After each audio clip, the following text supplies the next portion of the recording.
Welcome back to the Upper Transfer Show, the weekly show we bring you delving into all the transfer news, opinion, and gossip on the Dynamo Podcast Network. Head over to YouTube and smash that subscribe bell notification button.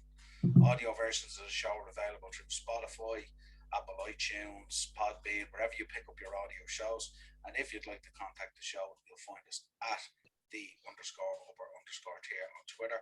You'll get us on Facebook, the upper tier, and also on Instagram. Joining me today for our weekly transfer show, as always, my main man Dean Fitz. How you doing, Dean? Oh, good, Niall. Back to work, back to reality now. Right. How's he getting on? It's unbelievable. Yes, still you never get used to being a father. You should know that youth training, but it's just every day is different. You know what I mean? It's just you can't really explain it until you have your own kids. It's just it's a magical feeling. He's a little terror. We have him spoiled rotten, so whenever we put him down, he just screams because if she's not holding him, I'm like, give me him, I'll hold him. As the song goes, "Welcome to my world." It's absolutely unbelievable. I wouldn't change anything for the world. Brilliant, awesome. Let's get into this transfer show. Some interesting information coming out this week. Slightly little change ups. Let's get in. Spanish outlet La Razón reporting that Liverpool are making an agreement for Sal Niguez. What you taking on this? This is exciting, isn't it? This is yeah.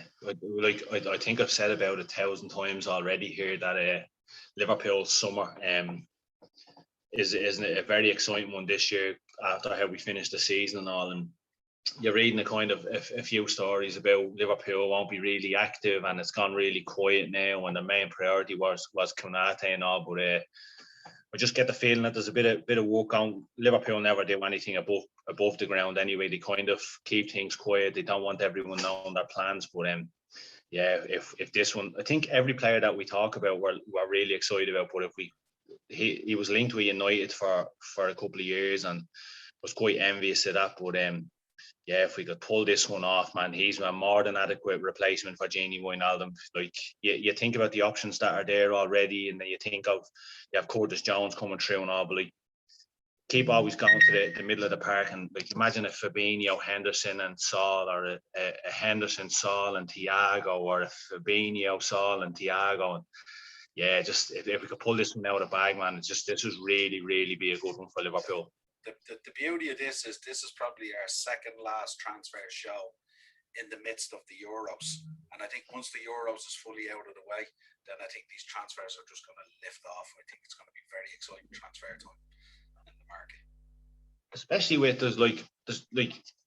with the Genie replacement, there's 6 or 7 players that are linked, and the 6 or 7 players that are linked are more than adequate enough replacements. You know what I mean? Like the Renato Sanchez deal, the Anfield agenda, we're talking about it last night, and saying that that's keep a really close eye on that could really come into fruition when the Euros finish on. And that's one that surprised me, because I never really thought much of him until I seen his performances at the Euros. And the money that's being asked, I think Lille want 55 million, whereas Liverpool are probably at 34, 35. So you can see a compromise of about 40, 42 with add-ons coming into play. But any of the names that we've been linked with to replace Genie, I'd be more than happy with. But yeah, the Saul one would be really exciting. He's an absolute smashing player. We've seen over the years with Atletico Madrid. Now he really bosses the middle of the park, and just to add that bit of Spanish flavour to the middle of the park as well for Liverpool would be really nice. You could see him and Thiago linking up really well. And again, going back to Thiago, not playing much time at the Euros, that's only going to benefit us more, because you can see he's hungry. You could see when Morata scored that goal in extra time, he was the first one there to celebrate him. He's really hungry for success, and coming into the season fresh, not playing much at the Euros, it's only going to benefit us more. Yeah, absolutely. Matteo Guendouzi is an interesting kind of character. Started out at Arsenal, kind of played really well, and they were talking about him as being the future. Then went off the boil, had a falling out with the club, kind of threw the club under the bus in the media. Arsenal have agreed a fee to put him back on loan at Marseille, but they kind of want him off the book. So what they've done is they've tied Marseille into a deal where at the end of this loan deal for a year, they've committed to buying him. they're just not going to buy him at the moment. Obviously, with it being a COVID year and stuff like that. What you thinking on this one? Yeah, it's not really surprising. It didn't really work out, as you said. He started off kind of well. He settled in early on, but you're seeing that as the time went by, kind of overzealous and a bit hot headed, and it wasn't really 100% getting into the role, or the getting really going at Arsenal. And Arsenal don't really have time to sit around and wait for players. So with the rebuild that's going on there, it's not going to work out. Let's be honest, he's never going to be back at the club. So the best thing is, like Liverpool, you clear off the money off the books, and especially with the offer coming in from Aston Villa for Smith Rowe as well. If you can get rid of Guendouzi off the payroll, probably offer Smith Rowe a better contract, a few extra quid a week, and kind of tell him that you'll be the focus of the team. Because let's face it, like him and Saka came into the Arsenal team with no pressure on them. They needed the fresh ideas. They came in and they've been exceptional since they came in. Look at Saka at the Euros. Smith Rowe and Saka are the future of Arsenal. Guendouzi isn't. So look, that's the way Arsenal are going to have to roll, because they don't have the money to just say, right, off you go and go out and spend big. So if they can get some sort of relative understanding with Marseille that, look, you can have him, but you have to buy him, that it's the best for both parties, Yeah, absolutely. Liverpool announced that Camille Grabara moved on 3 million to FC Copenhagen. Obviously with a 20% on clause, if he's moved on, we get 20% back. I think this is a good move. I don't think there's any space at the moment there for any more goalkeepers. Is there really at this stage? No, we nearly have as many goalkeepers as we have outfield players at Liverpool nowadays. And mind you, he's not a bad goalkeeper. So 3 mil is a great. It doesn't sound like much, but 3 mil is a great. That's good business with Michael Edwards again. Especially with the money we've freed up off the wage bill as well. Everything adds up at Liverpool this summer. And then 20, he's a decent keeper. I've seen him a couple of pre-season games. Good shot stopper. He's good distribution. Safe hands. 20 million. So if he goes there and has a good year or two, and one of the big European clubs, not necessarily a big European club, but if someone comes in with a big offer, that 20 million, as I said, everything adds up. But good move on both parts. Yeah, absolutely. United looking to put together a 2 million loan with Real Madrid for Donny van de Beek. This is just the weirdest thing ever, isn't it? I mean, it's just, I can't understand the bringing of him in. And he has to have a move, though, doesn't he? He has to get playing football. He's literally sat around for a year. Yeah, we kind of talked about Donny nearly every Monday mashup. For me, wasted at United. Don't understand. I'm looking at him, and I don't understand why he was bought whatsoever. Especially when you look at the burnout that Bruno had in the second half of the season, and he was continuously played. Didn't do anything in the big games. He went to the Euros, offered nothing to Portugal. I just feel like they missed a trick with Donny. If he'd have played a bit more in the second half of the season and kind of settled in, and because he plays in that position as Bruno, at the end of the day, I understand the season revolved around Bruno at United. Let's face it, and United fans would say that as well, because if they hadn't got Bruno and they hadn't got the penalty he was scoring, it'd have been a whole different picture for Man United last season. You know what I mean? And I just think it's a waste of a year for Donny's career. I don't understand it whatsoever. I really don't know why. Again, it comes down to management. If you have a better manager there who can make that decisive decision and turn around and say, look, Bruno, you're tired, you're not really doing it, it's time to take a break, put him in.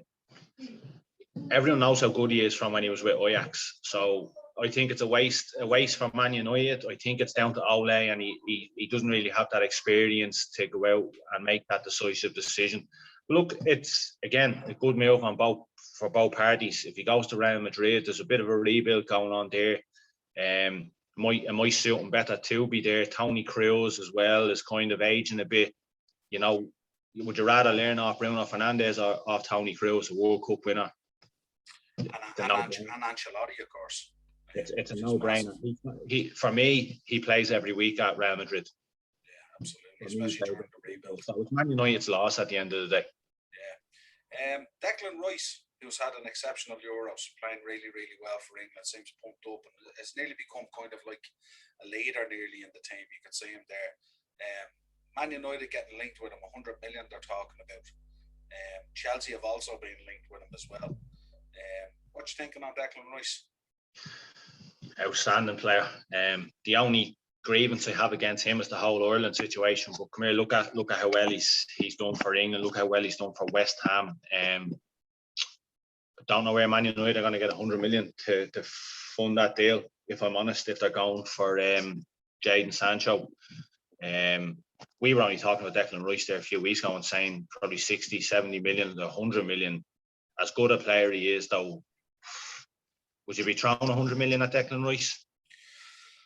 I don't know. I think if he went on and won the Euros.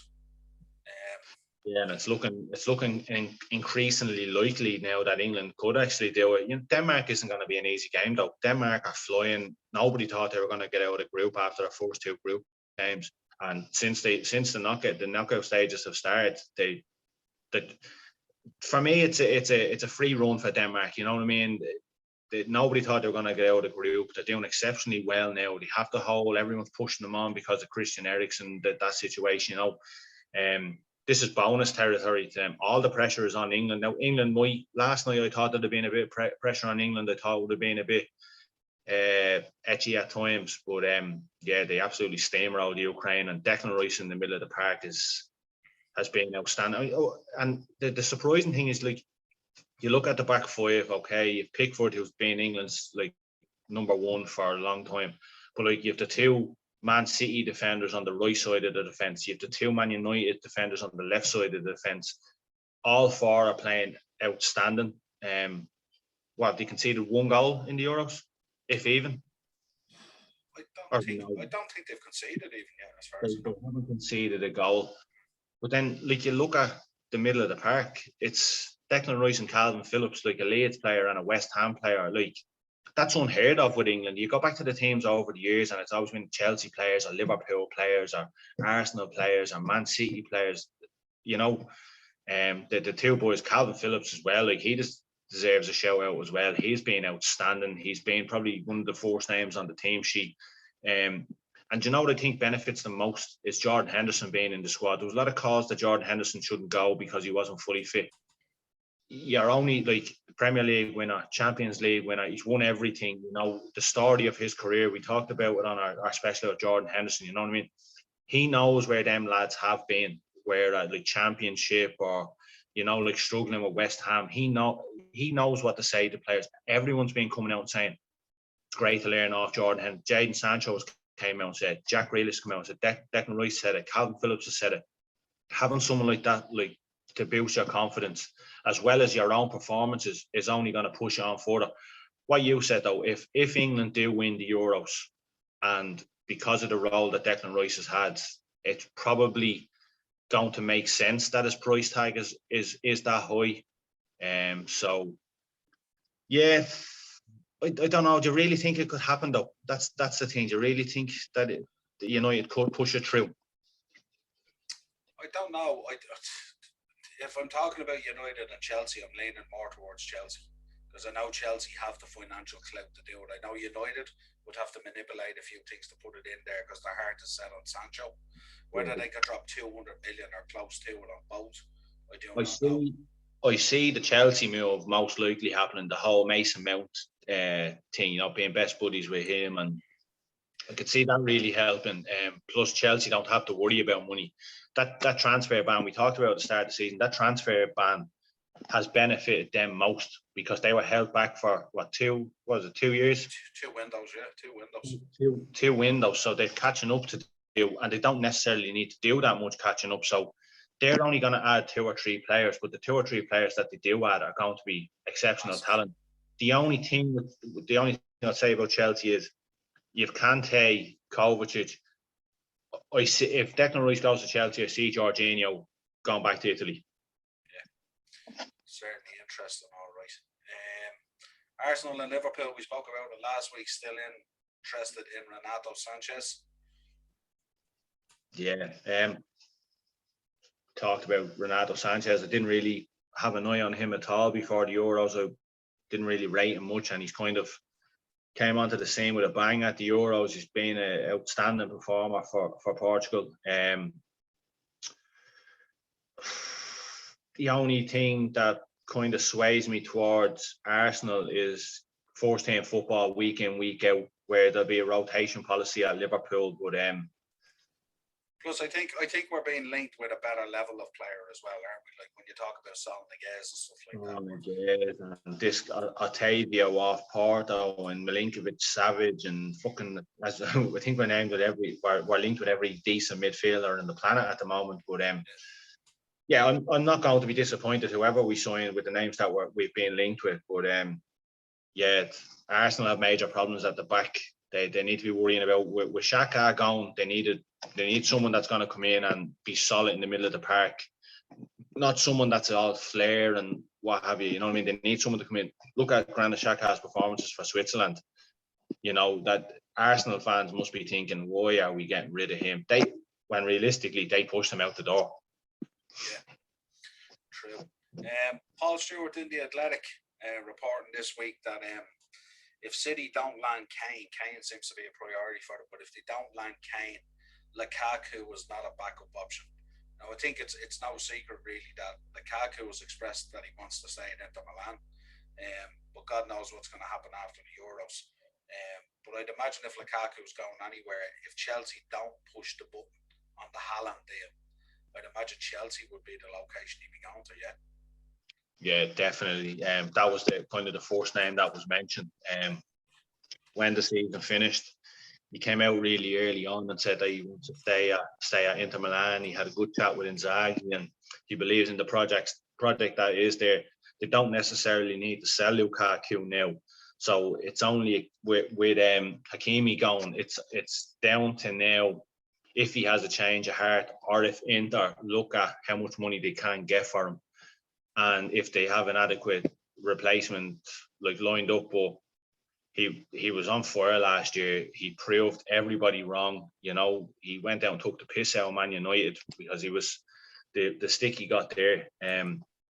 He's been on fire at the Euros. Unfortunately, now that they're knocked out. But yeah, I don't see Haaland. I thought there'd have been more movement on that by now if he was going to go to Chelsea. So if he is going to go anywhere, if Kane is not going to Man City, I don't really know, Niall. It's a tricky one. There's so many good strikers linked with Chelsea and City now that will City press the panic button now if they don't get Kane and go in with a mental offer for Lukaku? That's the thing. Like, I just don't know whether Lukaku would be a Man City type player. No, they don't tend to play those balls in that way in that kind of hold-up fashion. They tend to play through the lines. And if he was to go to Man City, like, it's a dramatic change of style of play, you know, like, and with the Euros, the Euros is finished. They're not going to get the deal done in the next week or two. The longer they leave it before the season starts, you can't just drag everybody back at like late on after the Euros and say, right, lads, change the style. We have the big man up top. Man City is all about the free flowing, you know, man in at the back, the two wingers dragging defenders out, that the striker getting in behind and all, Aguero, Jesus, playing like the false nine, like playing De Bruyne up top, you know, like pulling players out all over the shop. I just don't. That's the only thing that I'd say is, like, you don't see Man City going out and changing their style of play for the sake of Lukaku, whereas Kane would suit him more. And with Kane now on fire at the Euros, I knew once he scored that goal, that he'd be on fire now. Kane could fire England to the Euros, or to Euros glory now, because every time he gets a goal, he goes on a little run where he 5 or 6 games in a row. He was on fire last night. First goal, real poacher's instinct, you know, nice ball through by Sterling, the old toe poke into the bottom corner. Second goal, typical Harry Kane. Yeah, the more goals he scores, if England get to the final now, Man City are really going to have to up that bid to probably about 130, 140, if I'm honest. And then with the whole Jack Grealish situation, you're thinking to yourself, how many players do they need to get off the books to get that deal done? So yeah, we got back to the main topic of the conversation there. Lukaku, Chelsea probably would twist my arm to get him, but again, he said he doesn't want to leave. So it's, at the end of the day, it's down to him coming out and saying, look, he's had a change of heart, or Inter saying, right, well, we have this player lined up, let's get what we can out of you. Yeah, I just wonder, is there kind of unfinished business in the Premier League with the way he left, you know? Imagine him going back at Chelsea and being outstanding, you know? I definitely think so. There's unfinished business there. He wants to come back and prove United fans wrong. Same way De Bruyne, you know, prove Chelsea wrong. Same way Mo Salah. Like, Chelsea must be kicking themselves looking at how De Bruyne and Mo Salah have gone. So Lukaku has that hunger in his belly, and he's like, right, I want to go back and fight Chelsea, the Premier League glory, and really stick it to Man United. That could be what twists his arm to say, look, I want to have a go at this one more time. That and the 100 million, I'd imagine. Varane, the Express reporting that Varane is anxious to get this deal with United done. He wants to have a full pre-season with the team. I suppose the Ramos move to PSG has only left him really with one option, really, hasn't it? Which is Man United. So it's kind of a predicament where he needs to get it done, or he could find himself staying at Real Madrid. Yeah, well, it's not really. I think he just wants to get out of Real Madrid because, like, it's the new challenge. He won everything at Real Madrid. You know, he's had a successful career there. He's still relatively young. It's a good move going to Man United. When you look at, they need someone to partner like Harry Maguire. Players are looking at situations at clubs like where, if you're, say, Konate, he knows there's a space available at Liverpool. Like, they need someone that's going to play every single week, who's going to settle in and make Liverpool stronger at the back. So he's looking at that and saying, right, well, Gomez is injury prone, Matip is injury prone. He has a couple of issues with injuries himself, but he's going in there and thinking, if I can come in now at the start of the season and get Klopp's trust, that position could be his, and it could be big trouble for Gomez and Matip. Same with Varane looking at Man United. He's a much better defender than Lindelof. He's a much better defender than Bay is.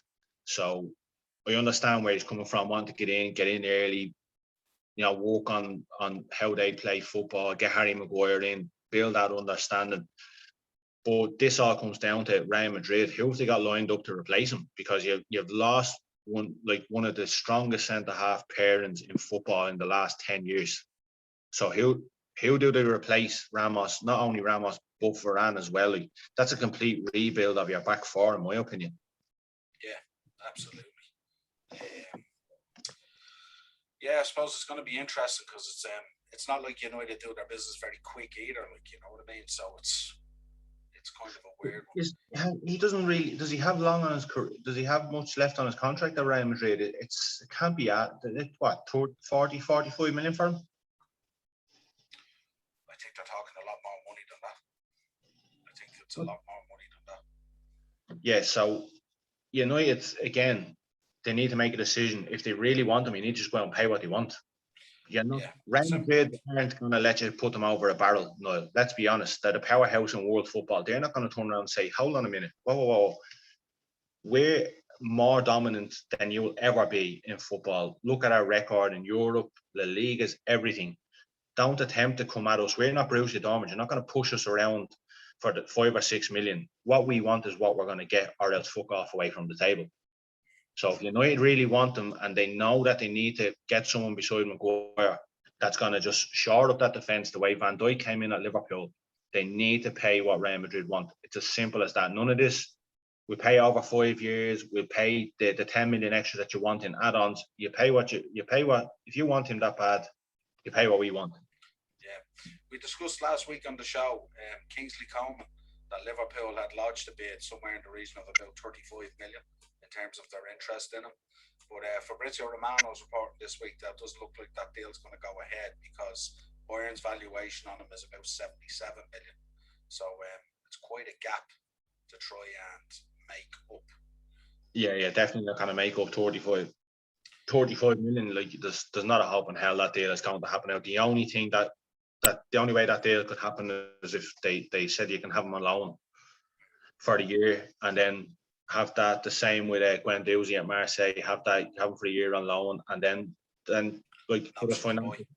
Yeah, it's not going to happen again. With the players that were being linked, like I would have loved them to sign for Liverpool, but the players were being linked, we kind of just move on to what's next. You know what I mean? I'm not going to really bring me head over. Yeah, I think when we discussed it last week, we thought 35 million was quite low, but we'd probably be thinking 77 million is quite high. So somewhere between the 42 to 48 maybe might be sort of the sweet spot on it. That in our minds. So. United are also looking at an interesting situation, and I think these deals are very hard to pull off. But they're talking about using Paul Pogba as part of the deal to secure Varane. It's a kind of a weird one, really, isn't it? Because you move Paul Pogba out and you bring Varane in, but then you're going to have to replace Paul Pogba. So it's kind of like I don't know. I suppose the conundrum with United at the moment is trying to get Pogba to either sign a new deal or trying to tie him down to a move. And he seems quite happy to sit there and wind things down. And that's a real dilemma for United. I think Pogba would have no problem going to Real Madrid, but I don't know whether he'll want to be tied into that kind of Varane deal. I don't know whether that works for him and his people. No, he's not going to sit there and be happy with being used as a fucking make weight. You know what I mean? It's Paul Pogba at the end of the day. We've seen how good he was at Juventus. He's been fits and starts at United, but he's been the scapegoat at United, where when things aren't really going great, it's Paul Pogba's fault. Those fans who turn on him are the same ones who adore him when he puts in a good shift. You know what I mean? Him and his team behind him aren't they're not going to entertain that whatsoever. It's Paul Pogba at the end of the day. He's one of the biggest commercial brands in football. He's one of the big faces of Adidas. Real Madrid their kits are with Adidas as well. I don't think Adidas would be happy. They'd be happy to get him at Real Madrid for short sales and stuff like that. But I don't think any party other than Man United would be happy for this to be a case of, you can have Paul Pogba if we can have Varane. Not a chance. And you could see this really blown up social media is Raiola coming out and talking about it. This could really blow up this summer, and I'll be just sitting here with the popcorn like. Mene Raiola is not a make-weight agent, not in any shape, form, or fashion. We'll all wake up one morning and it'll be just like Mene Raiola, Facebook Live, just fucking Man United under the bus. It'll be absolutely great. How dare you treat my client like this? All that good stuff. Aston Villa apparently interested in bringing Dele Alli in. I think that'd be a fantastic move for them. I'm just wondering, is that on the back of the Grealish deal? It's looking likely, doesn't it? I did say last week that I thought Grealish might stick around for one more year. I bumped into a lad I used to work with yesterday, James. He's an Aston Villa fan, and I was like, when I seen him, he was like, how's things, how's the baby, blah, blah. First thing I asked him was, Jack Grealish situation, what you think? And he's like, he's going to go. I said, really young player, it's an exciting project there at Villa, bringing in Buendia. I heard rumours that they're looking at signing your man Smith Rowe off Arsenal as well. But yeah, the Dele Alli, when I heard about Dele Alli was linked with them as well, it can only make sense that Jack Grealish is going to go. Buendia is going to come in. He's Premier League experience, great player, I think. If Grealish was to go, there's no player bigger than any club, regardless of whether you're a homegrown player, your club captain.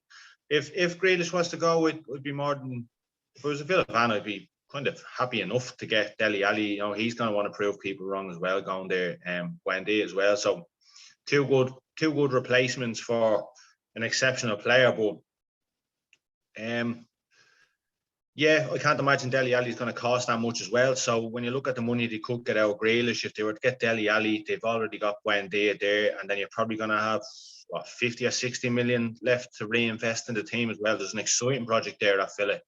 It's a nice project, isn't it, the way it's coming together? Dean Smith is a really, really good manager, and and John Terry in the back, you know, a serial winner. He's won everything as well. You know, it's a really, really good project going on there. We've seen what they did to Liverpool. They had a really good season last year. No, again, there's no pressure on Aston Villa. When people sit down and they name their top six, other than probably Dean Malone, who'll probably say that he thinks that they'll finish fifth. Like Leeds are going to finish in the top four. When you look at if you were asked any fans other than Villa to name your top six, Aston Villa isn't going to be in your top six. So again, there's no pressure there. So if you can go out, get Dele Alli, you've already got Buendia there. Keep Ollie Watkins, because I know Ollie Watkins is linked with Liverpool. If you can keep Ollie Watkins, he's only going to get better there. And then have that extra 50 or 60 million to reinvest in bringing in a couple of stronger players. Look, if you're a Villa fan, you're going to be really disappointed losing Jack Grealish. But again, you have to look at the project and how well he's played last season. So it's kind of a win-win. Yeah. A man that spoke about every transfer window we do, Kylian Mbappe. Our friends over at the Anfield Central are reporting that Nike don't seem to have a problem at all getting involved in helping out with the fee and the wages. And apparently that PSG have slashed the transfer fee by 43 million. It's not going away, is it? It's not going away. Sure, it's not going away at all. And it seems that most of the reports, nearly everything is all Liverpool, isn't it? It's not anyone else. Yeah. I think everybody knows that I want that Mbappe 2021 tattooed on me for it when it happens. I said it last week that that's the hope we have for this deal is that Nike might step in, same way Adidas did with Pogba at United, and say, right, where are we at financial wise on the FSG side? PSG are slashing the price. We can make all of this money back on short sales alone. Never mind his Nike brand, his Nike Jordan brand, just the big bubble that's around them. That is my sole hope on this deal. And I'm not going to be surprised I'm not going to be surprised if it doesn't happen, but I'm certainly not going to be surprised. We've been talking about this for 6 months. I'm not going to be surprised whatsoever if Kylian Mbappe signs for Liverpool. It will be sad because it'll mean that one of the front three has to go, possibly Salah or Mane, because you can't see them. Robbie Firmino isn't going to make big money off a sale, you know what I mean? So, yeah, I'm praying to me granny every single night for this one. It's an interesting one, all right. Fabrizio Romano reporting that Chelsea are not selling Hakim Ziyech. I'm not surprised at this. I think Chelsea are going to need a big squad this year because I think they're going to be fighting on all fronts. And I think they're going to need a decent squad for this, you know what I mean? So I wouldn't be looking at shipping out too many players. I'd be just adding a sprinkle in there of real top quality. And it looks like that's what they're going to do. He had, at the start of the season, he played relatively well, you know, and then he picked up the injury. If they kicked him out, I'd be saying to myself that they just didn't want to give him time to see what he. I know, I understand. Like when we talk about Liverpool with Origi and with Shaqiri, and you look at the squad Chelsea have and what Man City have, what United could possibly have, and stuff like that. Chelsea's squad is good enough that they can give him another year to see can he settle in. You know, he is a really good player. Like Donny van de Beek, you know, he was one of the standout performers for Ajax, and that's why Chelsea signed him. So yeah, I'd be happy to see, obviously not from a Liverpool perspective, but Chelsea have got the squad where they can kind of hold on to a player. He's an exceptional talent, you know, he can hold on to a player like that for another year. Why kick him out? They know how good of a player he is. Where is he going to go as well? They're going to ask for big money because he's not even a year into his contract. So he was one of the players that they went out with and got that pre-contract signed and all. Like they had an eye on him for a long time.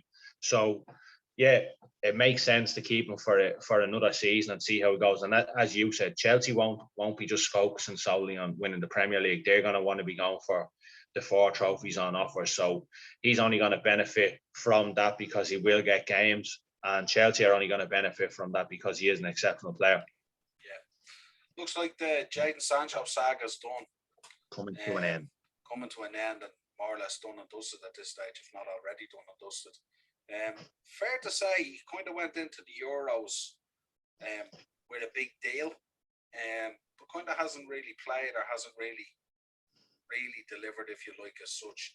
He was going to be one of the stars of the Euros, which is what we were led to believe. Not getting a whole lot of game time for England, and then when he's come on, he hasn't been amazing, has he?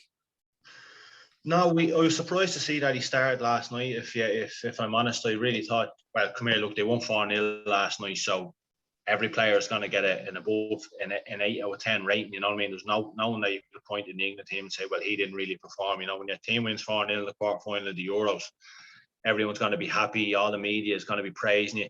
The fact that he's linked with Man United as well, that's only going to have everyone kind of buzzing that, you know, look at the performance last night.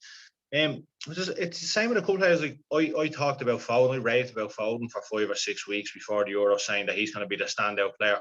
He's done absolutely nothing at the Euros. Sancho, really, really quiet, has barely played. I would have liked to see Jack Grealish start last night. But look, Southgate, he's a stubborn man. We talked about Southgate as a manager. He's kind of reminds me of Ole Gunnar Solskjaer. He's just set in his ways. He's not going to change anything drastically. But I think the fact that during the week that the whole saga with Man United was coming to an end and the deal is almost done, I think that's what swayed Southgate to start them. Look, he's getting the dream move that he wants. Go out and show people why Man United are paying big money for you. Yeah, it's hard to question Southgate tactically at the moment, isn't it? He's doing a fine job, like. Yeah, well, to go through the Euros without conceding a goal, and you look at the group stages, they didn't really set anything alight, you know. But to get 7 points, not concede a goal, still haven't conceded a goal. Last night was their best performance by a country mile. The players that they have on the bench, like you look at the players that they have on the bench: Chilwell, Grealish, Foden, Jordan Henderson coming in, Dominic Calvert-Lewin, Jude Bellingham. As much as this is pain into me to say, I really do think it's coming home now. Yeah, just if England do win the Euros, don't contact me to do a podcast for probably about a year. I'll be hiding in the basement. I'm in the process of digging. Absolutely. One that we laughed at last week, Billy Gilmore to Norwich, and then it goes and happens. You know, what was the thinking behind that? Well, I don't know. I want to sit down with Thomas Tuchel and ask him, because the whole season he raved about how great of a player he was, and like they're talking about the squad that they wanted to have going into next season for all 4 trophies, and now like they're kicking out Billy Gilmore. This is one that leads me to believe that the Declan Rice deal could be on the horizon, and with the Jorginho's linked with going back to Italy as well. So I just really thought with how good Billy Gilmore, I was going to call him, Billy Gilmore is, I just really thought that this would have been the season that he'd get more games. He'd bet him into that team. You know, Kante is not going to play every week. Kovacic isn't going to play every week. So that's the sole reason, now that we talked about with Declan Rice, that's the sole reason why I think he's gone out on loan, is that they're really going to try and push that Declan Rice deal over the line. Yeah, seems to make sense. Very strange one, though. Very, very strange one. Let's finish out then with a couple of managers, seeing as it's been a high-end managers transfer window as well. Obviously, Nuno goes to Spurs, so they get their man eventually. I think it's a good appointment without being a flattering appointment. I would have thought Spurs would have brought in a higher end manager for that project. But again, not disappointed at Nuno. I think he's a real good manager.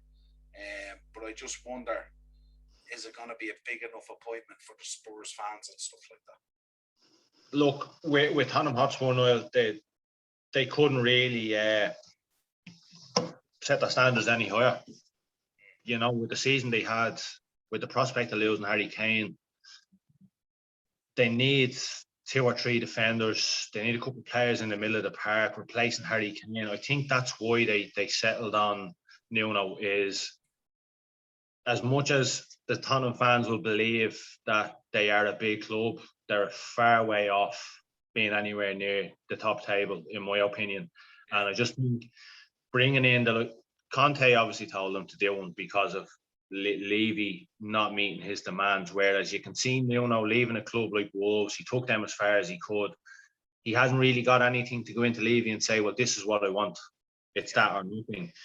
He's looking at that and saying, I have the prospect here of getting Spurs back up to the top. But again, unless they keep Harry Kane and there's money there to add to the squad that they have, because let's be real, they have 11 players and nothing else. Spurs don't have a great squad. They don't have many great players coming through the academy system either. There's no one on the fringes of that squad. Like you think about, they need a centre half. They changed that back line. I don't know how many times last season. You look at Harry Winks, not good enough in my opinion. Dele Alli, they're happy to let him go. Kane obviously wants out. The worry for Spurs fans as well is if Kane goes, why does Son stay there? You're going to have clubs sniffing around him. And don't be surprised if Jose Mourinho was sniffing around him. Yeah, it's a kind of a weird one. It's more like Nuno settled for Spurs than Spurs settled for Nuno, isn't it? Because he must have been the fifth or sixth choice at this stage. They went through so many negotiations and almost signed so many managers, but it's definitely going to be interesting. I just wonder if Nuno is going to bring the profile that Spurs accept, or is Levy happy that he's going to accept the next 3 or 4 years? He's going to take a rebuild job and they're going to be out of that picture for a little while, you know. But definitely it's going to be interesting. We couldn't finish up on anything else, only Rafa Benitez going blue. What's your making on this? I mean, it's a weird one for us as Liverpool fans as well, isn't it? It's a weird one for us, Niall. But look, my love for Rafa Benitez is the same today as it was yesterday. What he done for the city as a whole, blue and red. What he done for the Hillsborough Foundation gave me that moment in Istanbul. You know what I mean? Do I want him to be manager of Everton? Not really. Does it make him any less of a hero to me? Not at all. So, look, I think his best days are behind him. Again, it's the project of Everton, and the talk coming out. Pickford came out and said he got a phone call off him there a couple of nights ago, and he believes in the project and all. Again, it's about the big names that, well, there isn't many of them at Everton, but it's the big names, prima donnas, the likes of Richarlison and all. Will they go in there and buy into Rafa Benitez? Would they think that they're bigger than the manager? I'm sad to see him managing a club like Everton because I absolutely despise Everton. We talk about hate of Man United. I absolutely hate Everton with a passion. They're absolute scum. I've seen when being over there for derbies how they the way they are towards Liverpool fans. I've seen them when Liverpool have hosted Man United, Man City, Everton pubs, hosting the Man United, Man City fans, having their banners hanging outside them and all as if they were their pubs. They're absolute scum. The way they talk about Liverpool, I understand they hate Liverpool because Liverpool have been, you know, the great man himself said there's only 2 good teams in Liverpool first team and the reserves, and that will never change. Everton will never be successful regardless of who the manager is. So look, as I said, do I hate Rafa Benitez for taking the Everton job? No. Do I want him to be successful? No. I don't think he'll be successful, but look, he was out of the game for a long time, and I don't think any Liverpool fan is worried about him taking the Everton job because I think we love him too much for what he did for the club and how like he's a hero in Liverpool. So for Everton fans to treat him the way they're doing, that's their loss. Yeah, it's kind of weird, isn't it, that Liverpool fans seem to have been more happier insofar as Rafa coming back into the city and managing Everton than what Everton fans have. And I don't understand this because he is a quality manager. There's no doubt about that. And you could potentially see, with a bit of investment there, he could deliver a cup to them. He could definitely deliver a cup to them. And I don't know like these Everton fans. What did they want? Ancelotti hightailed it out of there. Exactly. And who were they going to get in? And I know obviously the links with Liverpool. But it's been a long time since Rafa Benitez was at Liverpool, and as you said, everything he brought to the city and Hillsborough and all that kind of stuff. It wasn't just what he done for the city as a whole. You know, he went out and he united the city for a time. I understand. Like you see the banner house close to Rafa's house and all saying, "We know where you live" and all. Like that's Carlo Ancelotti went in there because he'd nothing else to do. And as soon as something better came along, he done a burner on you. Where's the hatred towards Carlo? You know what I mean? I think there's a bit of that there, but I think obviously with Benitez, it's kind of different level because of the Liverpool links. But if I was Everton, you know, you have to think about it. If Rafa Benitez was never at Liverpool, Everton would be delighted to be getting Rafa Benitez. Yeah. Everton fans were happy to have Sam Allardyce as the manager. Sam Allardyce, Rafa Benitez, Champions League winner, broke the stronghold of Real Madrid and Barcelona in La Liga. Come off it. And there's a few bob there at Everton. There's a bit of a project going on with the new stadium and all. You know, Everton fans should be rubbing their hands together and relishing what could be possible. If you're an Everton fan, if you won the League Cup next year, to you, that's winning the Premier League because you haven't won anything in 26, 27 years. So get off the high horse. Rafa Benitez is bigger than Everton Football Club, in my opinion, for what he's achieved in his career. So, yeah, 100%, exactly. So, yeah, like, take the opportunity that's there in front of you. You know what I mean? If at the end of the season or he has a bad start to the season, all right, but get behind him now. Absolutely. You know what I mean? You're a club in limbo, so get behind them now. Yeah, absolutely. Well, the deal is done, so you're going to have to. Yeah. Well, anyway, this has been our weekly dose of transfer news, gossip, opinion, as always, on the Transfer Show. Dynamo Podcast Network on YouTube for the video versions of the show. Audio versions of the show on Spotify, Apple iTunes, Podbean, wherever you pick up your audio shows. And if you'd like to contact the show, we're on Twitter at @the_upper_tier. You'll get us on Facebook, Instagram, wherever you want to contact us. Drop your thoughts in the comments. Share, like, subscribe, all that kind of good stuff. Dean, pleasure as always, my man. Till next time.